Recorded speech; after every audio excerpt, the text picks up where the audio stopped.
Good afternoon. My name is Dimitar Stanimiroff. I'm the founder of a company called Heresy.io, previously managing director for Stack Overflow here in Europe. And I've got the pleasure today of being joined by Mr. Stefan Glaenzer. Now, where do I start? How should I introduce you? There's so much to be said about you. I'll give you a brief taste of who I'm speaking to today. Actually, it's not your first time here at Digitalk, is it? No, it had been two years ago, and it's actually fantastic to see what has happened. So I caught up with a couple of startups I met 2 years ago and seeing their progress, some of them raising down a proper either late A or early B round. So it's great to see the progress, because I'm actually fundamentally believing that the Americans haven't invented the internet, it has been the Europeans. Yeah, let's face it, it has been done by a Brit. Give us the cheer. It has been done by a Brit in Switzerland, and now they took over and say tech can only be done in the States. That's fundamentally wrong. And my whole working life is actually around this belief. Excellent. So before we dig into this, there's a lot to be said about this. So before we dig into it, I was planning on introducing you, but I think it would make a little bit more sense for you to give us a brief introduction of who you are, because again, there's so much to be said, so I think we should be selective in the interest of time. Yes, okay, and I never actually worked for anybody else other than myself. I was always an entrepreneur, started in the age of 15, which was a DJing company. It was a great time. And it got more serious straight out of university. I struggled for 7 years, tried pretty much everything. 7 different, but this was all pre-venture capital. Eventually came up with a good idea together with my 2 partners, and we started online auctioning in Germany. I had my first VC pitch ever at 3i. I'll never forget. You know, we've been, it was just fantastic, full of energy. Had this online auction company selling off items in 5 minutes with a chat window. It's really fascinating. We grew 1% per day. After 6 weeks, we talked to the first VC, and half an hour later, he was asking, "So what's your EBIT expectation?" And I looked at him and said, "What is EBIT?" Because in '98, nobody had a clue, and that was pretty much the end of the discussion.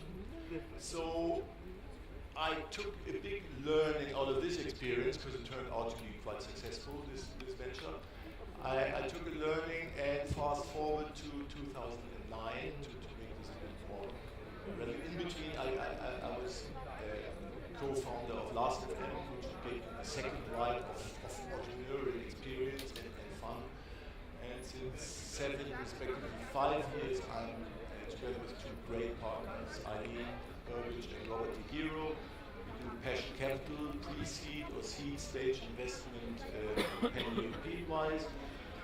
We are very transparent, we are very public with everything we are doing, and so on our website you're not only seeing the amount of deals and the average price and the average age of the founders we are backing.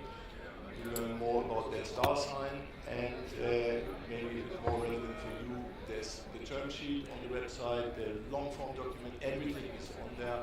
We try to make a decision within 6.43 working days between the first meeting and the decision on our side. So that's our way. We want to foster the belief that we can do stuff in Europe, and we have chosen the very early stage to do this. Fantastic. It was a bit long, yeah? No, I think that was a good introduction. Let's talk about London. So both you and I are based in London, and particularly East London. I moved in Old Street around 2007-8. For myself, it made a lot of sense as an entrepreneur. Rents are cheap, both in terms of real estate on a commercial scale and also residential. You had the creative community of Shoreditch there, so it just made a lot of sense.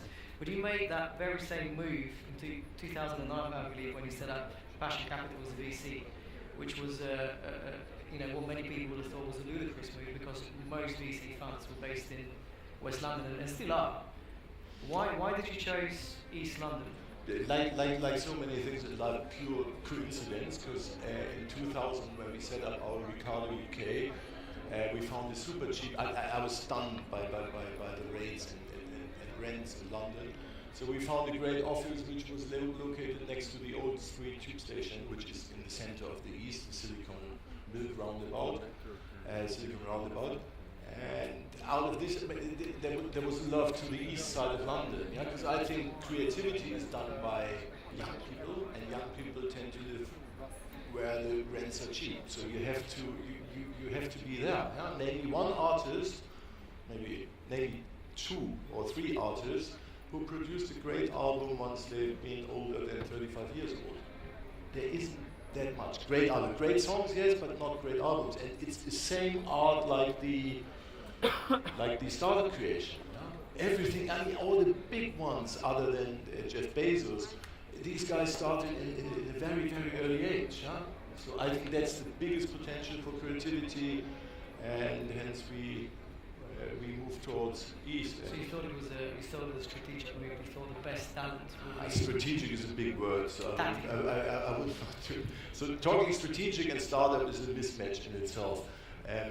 It's much more. No, we just loved it. Yeah. In the end, we are working quite a lot of hours, and we should have the best environment to enjoy the work life. Yeah. Well, it's interesting. I had the opportunity to be at Old Street, 10 years ago now, and it wasn't that nice. So when you talk about working environment there, you know what I mean. Old Street Station, the tube station, was a bit of a dump. Still is, arguably. But there's a lot happening around the roundabout. How has it changed? I mean, we've seen a rapid growth in the number of co-working spaces. Again, you were a pioneer with White Bay Art, which you co-founded. How have you seen East London change over the last 5 years?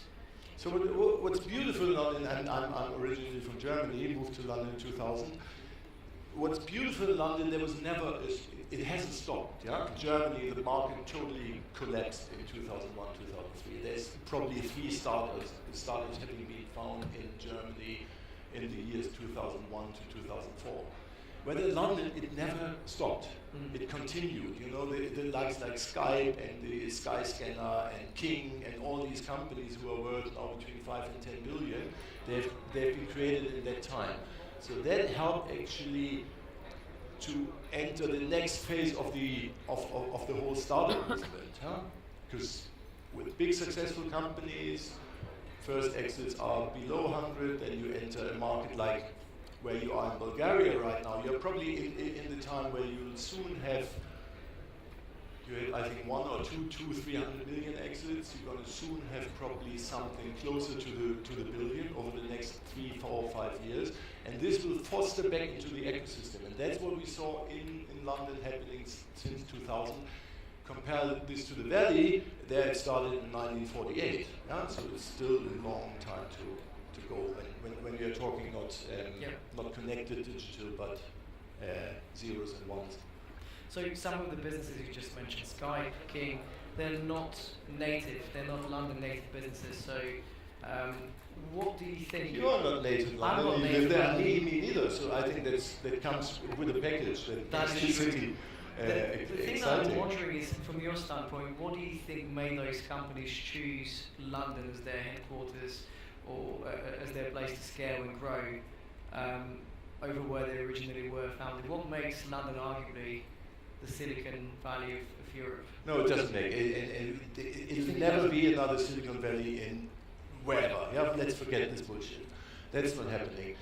In London, it helps. It's actually refreshing to see that on this little island there is still this Commonwealth thinking, which for me is really funny from time to time.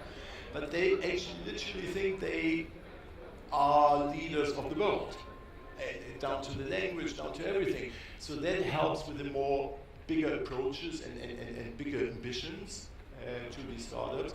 Second of all, London has 3,200 live music stages in one city, and most of them, they're played every day, so this is great to attract young people. And I think that you can go on and on and on. It's probably the biggest multicultural metropole on this planet. Even New York feels more American than London feels British. So I think this is all a great melting pot. But I think it's super important to see that it's not only London. This happens in Berlin. This happens in what I'm seeing in Sofia. This happens in Prague. This happens in Amsterdam. This even happens in Cologne. it's I think just much more. It's a much bigger movement than just focus centered around one place. So, as I mentioned earlier, I spent the last 5 years at Stack Overflow, and we started a very interesting initiative last year, something called Stack Overflow Developing Sites. We produced an interesting piece of research last year with London and Partners, which is the Mayor's promotional body for London, which showed that the number of programmers in London is greater than that of San Francisco and New York. So when I think of reasons for people to move to London, talent is one that kind of stands out top of the list.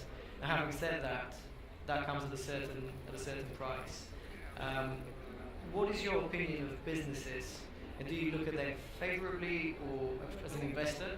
Because I know you often wear your operator's hat. As an investor, would you favour a business, or would you look favourably on a business that chooses to have their engineering team based in Central and Eastern Europe, the region here? I would not necessarily favor it. I wouldn't favor it. Yeah, for me, it's important that one technical person, deeply understandable, deeply knowledgeable technical person, is either in the founder team or in the first 3 employees and heavily incentivized via options.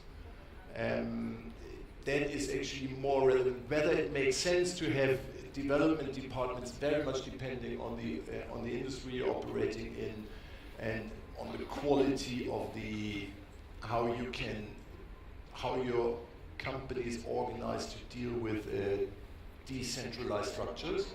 So some companies do actually perfect to do everything out of one location, other than others.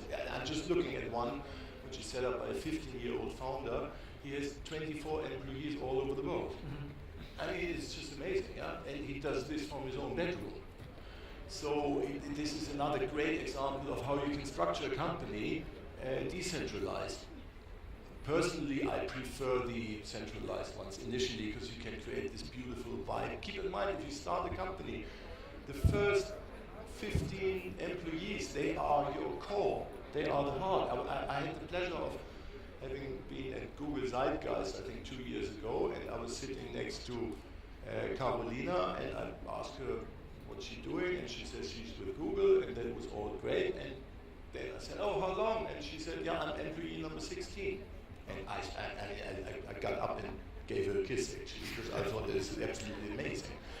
And it turned out that from the first 20 employees, I think it was 12 or 13 still working for Google.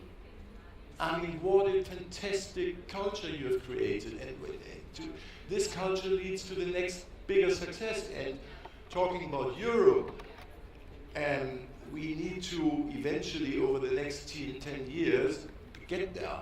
Yeah? We have done amazing things. Yeah? We have done, in the last 5 years, to finally answer your question, Dimitar, we have done amazing things. 5 years ago, we didn't have a single category world leader from Europe. Now, we actually have it in 2 big verticals, music and games. In music, we have Spotify, we have Shazam, we have SoundCloud, we have Soundkick, we have Sofa Sounds, we have all this stuff. The Americans, they have Pandora, which is an Apple Music, which is actually both relatively lame. That's it. The next one is games. We have King, we have Supercell, we have Minecraft, we have I don't know what. Yeah. So we are able to create global category leaders. What we need, that's proven now, what we need to do next is create platforms that can compete with the 4 or 5 big platforms who are currently controlled from the Americans. Yeah? So that's the next phase for us in the ecosystem. So you touched upon an interesting thing here, which is working together towards making the European ecosystem bigger and better. And that, of course, leads to my next question. One of the key ingredients to this happening is capital. And arguably, at least in London, but also in the region, we've seen great activity here in Central and Eastern Europe. Capital has become widely more available. I think both of us would agree. Would you say, as an investor, finding companies has become easier or harder with that? And also from an entrepreneurial standpoint, do you think raising capital has become easier with the increase of VC funds? Just in London, I think you and I recently had a conversation where you mentioned the number. I can't quite recall how many seed investors you have in London, but it was definitely double digits. It wasn't The one. Yeah, so when we started in Clerkenwell, Shoreditch, we've been the only early stage investor. Now we have in 1 square mile, we probably have 30 funds between 10 and 30 million. So that gap has closed. Is it actually easier? I mean, let's face it, fundraising most of the time is a pain in the wherever for the founder. It is just a time-consuming and stupid, and you have to answer stupid questions. I mean, yeah, I've been way longer on this side of the table. There are exceptions. If you're the super pretty girl, yeah, then everybody wants to dance with you, and that's the same. Like in every club, it's the same with the ventures. So you always have 1 or 2 in any given month where every investor wants to dance with. Mm-hmm. If you are not this lucky few, then it is, yeah, it costs you 3-4 months time of your life, and you can't focus on the operations, which is always a big thing. So with that in mind, I have a lot of friends who have recently gone through the fundraising pains. A close friend of mine, unfortunately I would say, ended up relocating to Silicon Valley. I think that's a great loss to the ecosystem. He's a serial entrepreneur, 1 exit behind him, started a great new company.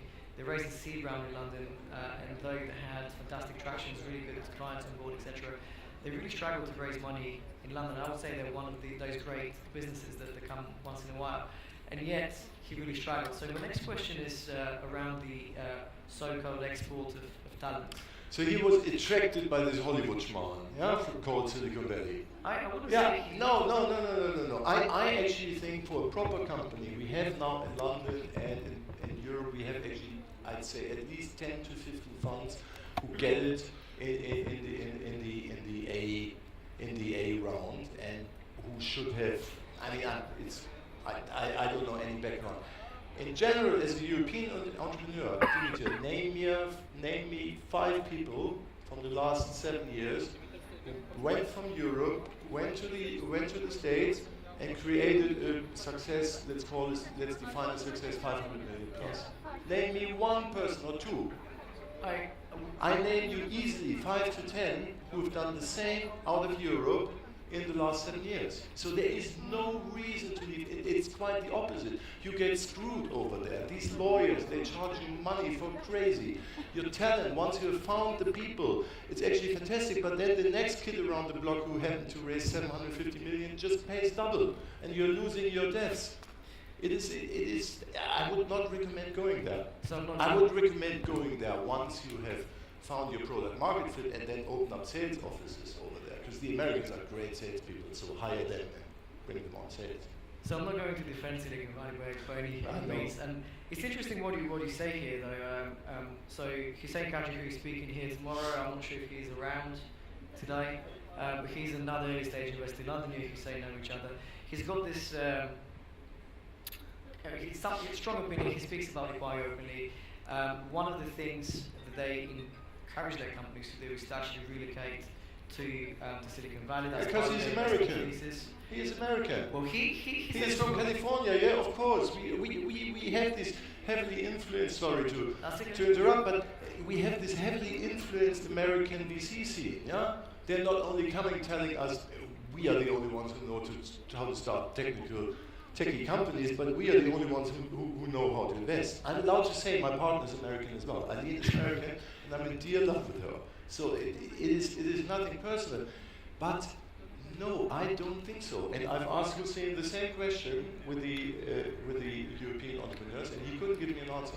Also, he gave me an answer once, and I actually see his logic in a way, but I believe this is very much part of the problem. So his logic is that London is a great place to start a company, but once you need to scale and grow, you have to go to the Valley, because London lacks what he refers to middle management. Because once a company begins to grow and scale, they basically are shipped overseas, and those middle managers, whatever you want to call them, personally, I don't think have a chance to be cultivated locally. And I think if you carry on doing this, and that's part of the investment thesis of the funds, you're never going to close the gap on this, and Europe is never going to be the success it is going to be, at least with significantly. I'm not sure. When I founded Ricardo, there was literally in 97, 98, there was nobody who had a clue what we are doing in digital. need as founders now, not the venture capitalists, the employees, the team, the bankers. None of us had a clue. Now in London, you have headquarters from Facebook, you have headquarters Amazon, Twitter, Facebook, whoever. Stack Overflow. Yeah? You have tons of stuff. No, I'm not buying into this. You can have a chat with Hussein maybe tomorrow when he shows up. We had several about this. So I think we're running out of time here. So one final question before we're done. I'm sure there will be people in the audience who will be looking to raise money. You guys obviously are a very attractive investor. How should people pitch it? What are you guys looking for? What is the best way to approach you? I mean, obviously you're here so people can talk to you, answer you. Easiest way is to grab me, otherwise my email is stefan@passioncapital.com. Easiest way is send us a one-pager with the problem you're tackling and the solution and the team, and then we take it from there.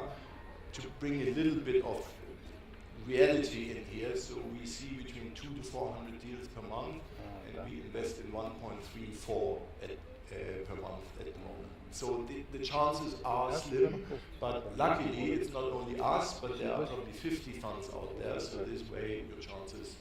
So you are pretty good with all the entrepreneurs want to dance with. Yes. Yes. Great. Okay, well on that note, thank you very much for listening guys, and enjoy the rest of the conference. Thank you, Stefan. Thank you. Come on, guys.